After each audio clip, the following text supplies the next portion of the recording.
ఒక అందమైన నీతిని వివరించే క్రైస్తవ కథ. ప్రార్థన మరియు విశ్వాసం. ఒక చిన్న గ్రామంలో సుమారు 2 సంవత్సరాల నుండి వర్షాలు లేవు. చెరువులు ఎండిపోయాయి. పంటలు పండటం లేదు.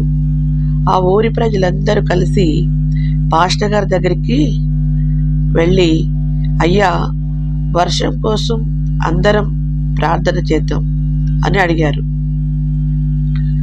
పాస్టర్ గారు సరేనని మరుసటి రోజు ఉదయం ఊరి చివర ఉన్న మైదానంలో అందరూ ఉపవాస ప్రార్థన కోసం రావాలని చెప్పారు. ఆశ్చర్యకరమైన ఘటన. మరుసటి రోజు ఉదయం ఊరి ప్రజలందరూ మైదానానికి చేరుకున్నారు. అందరూ తమ బాధలను చెప్పుకుంటూ గుంపులుగా నిలబడ్డారు. సరిగ్గా ప్రార్థన మొదలయ్యే సమయానికి డేవిడ్ అనే 8 ఏళ్ల చిన్నబాబు తన చేతిలో ఒక పెద్ద గొడుగు పట్టుకొని అక్కడికి వచ్చాడు. అది చూసి ఊరి వాళ్ళంతా నవ్వారు. ఒక వ్యక్తి ఎగతాళిగా, ఒరే బాబు, ఆకాశంలో కనీసం చిన్న మేఘం కూడా రాలేదు, ఎండ మండిపోతుంది, నీకేమైనా పిచ్చా, గొడుగు ఎందుకు తెచ్చావు అని అడిగాడు. దానికి ఆ చిన్నారి అమాయకంగా ఇలా సమాధానం ఇచ్చాడు. మనం ఇక్కడికి ఎందుకు వచ్చాం? దేవుడిని వర్షం కురిపించమని అడగడానికి కదా. మన ప్రార్థన దేవుడు వింటాడని నాకు నమ్మకం ఉంది. ప్రార్థన ముగిశాక వర్షం పడితే నేను తడవకుండా ఇంటికి వెళ్ళాలి కదా, అందుకే గొడుగు తెచ్చుకున్నాను.